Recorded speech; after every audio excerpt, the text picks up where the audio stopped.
सभी किसान भाइयों को गुरु कृपा सीड एंड पोथ फार्म यूट्यूब चैनल पर मैं हार्दिक अभिनंदन करता हूं। जो किसान भाई इस यूट्यूब चैनल पर नए हैं वो इसको सब्सक्राइब कर लें और बेल आइकन बटन को दबाना न भूलें, ताकि जो आने वाले भविष्य में जितने भी वीडियो अपलोड हों कृषि से संबंधित आप उनकी भरपूर जानकारी ले सकें और अपनी खेती को लाभान्वित कर सकें।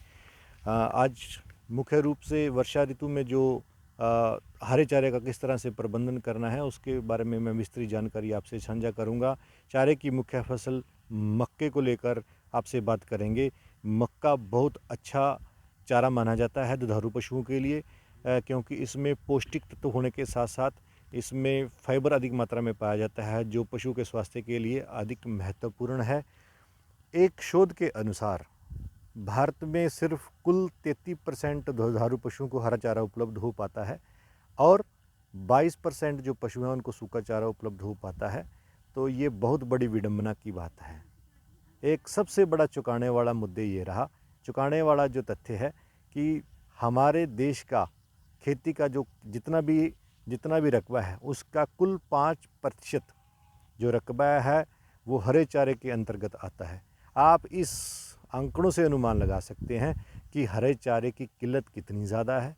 दिन ब दिन ये किल्लत बढ़ रही है। दुधारू पशुओं की तादाद लगातार बढ़ रही है और किसान दुधारू पशुओं को हरा चारा उपलब्ध ना कराने के कारण किसान को बहुत सारी समस्याओं का सामना करना पड़ता है, जैसे पशुओं का गर्भपात हो जाना, पशु का समय से गाभिन ना होना, और इस तरह से किसान को काफ़ी आर्थिक व्यय भी करना पड़ता है और उनको आर्थिक नुकसान भी होता है और उसकी आर्थिक स्थिति कमज़ोर होती चली जाती है।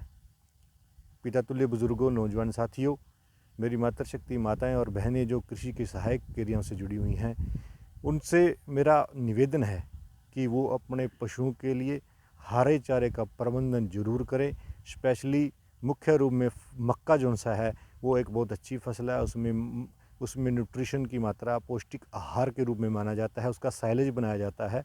और जितने भी बड़े बड़े पशुपालक हैं जो डेयरी विभाग चलाते हैं वो हमेशा इस मक्के को मुख्य रूप में तवज्जो देते हैं ताकि जो उससे अधिक भरपूर पैदावार ले सकें। दोस्तों, इसकी जो मुख्य फसलें हैं जिनका बीज आसानी से आपको मार्केट में बाज़ार में उपलब्ध हो जाएगा, सबसे पहली वैरायटी आएगा अफ्रीकन टाल। ये जो वैरायटी है इसका कद 16 फुट के आसपास हो जाता है।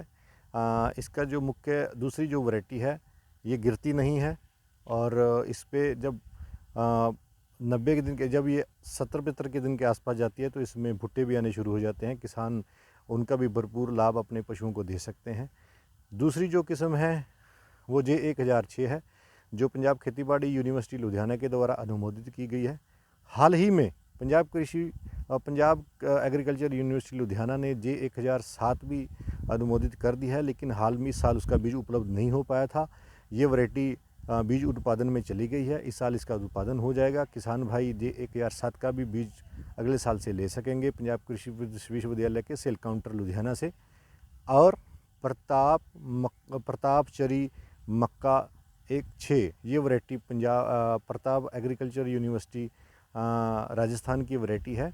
विजय कंपोजिट एक वैरायटी आती है। ये कुछ 4 वैरायटी हैं जो चारे के लिए न केवल हरियाणा सरकार ने बल्कि केंद्र की सरकार के द्वारा अनुमोदित की गई हैं।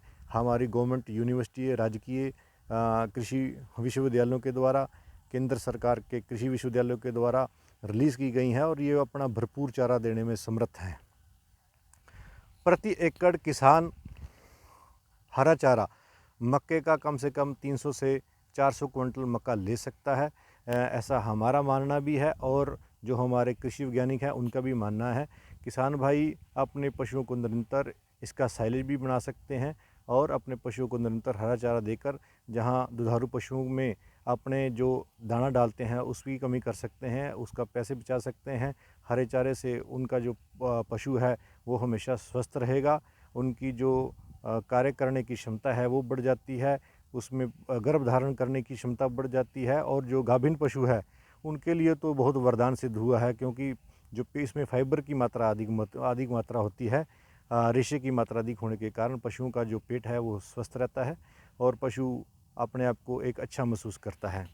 दोस्तों, अब इन वैरायटियों का जो बीज है वो मार्केट में आपको उपलब्ध नहीं मिलेगा। किसान भाई हम अक्सर मक्के का बीज मार्केट से लेते हैं।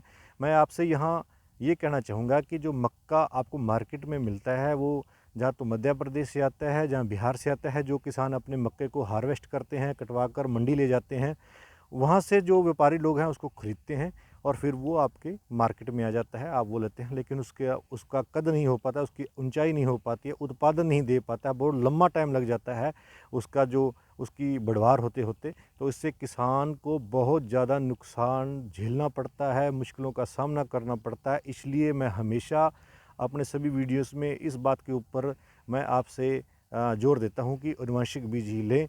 अगर आनुवंशिक बीज हो आधार तो किसान को मिले भरपूर पैदावार।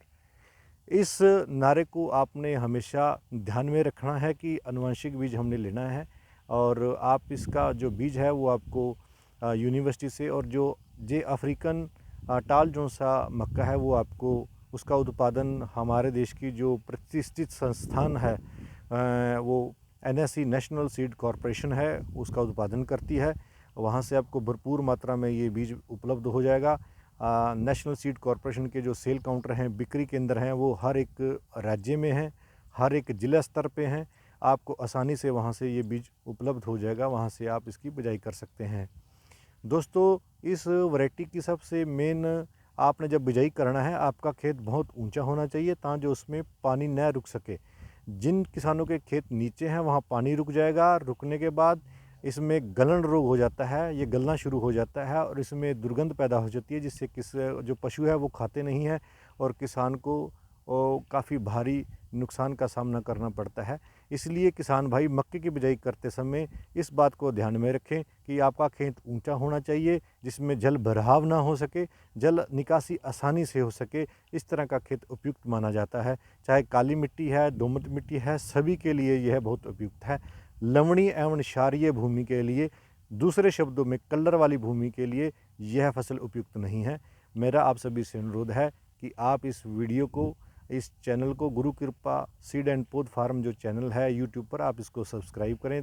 आने वाले वीडियो देखने के लिए बेल आइकन बटन को दबाएं ताकि जो आने वाली वीडियो को अपलोड कर सकूं और आप इससे लाभान्वित हो सकें। इसी के साथ अपनी वार्ता को विराम देता हूं। जय हिंद, जय हिंद, जय जवान, जय किसान।